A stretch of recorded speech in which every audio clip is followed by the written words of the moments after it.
Hello mga kalisen, mayroon lang akong nabasang sa comment section kamakailan.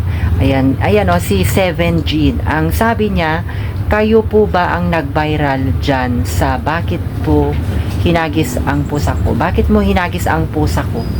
Ayan yung kanyang kinoment. Ay Diyos ko, bakit ko naman gagawin yun na manghagis ng pusa? Talaga si 7Gin, kung ano-ano yung mga baka nagkakamali ka lang yung napanood. At bakit ko naman gagawin na manghagis ng pusa kahit mangpalo ng pusa, hindi ko pa nga nagagawa yan. Bunga nga lang yung pang ano ko sa mga ito, pero ni minsan hindi tumakbo sa isipan ko na saktan po sila. Lalong-lalo na yung sinabi mong ihahagis ko yung pusa.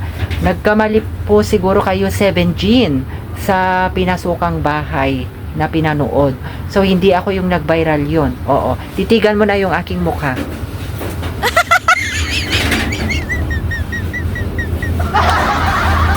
Titigan mo yung ating mga felicities. Ang ganda-ganda yung kanilang buhay. Kain tulog. Diba?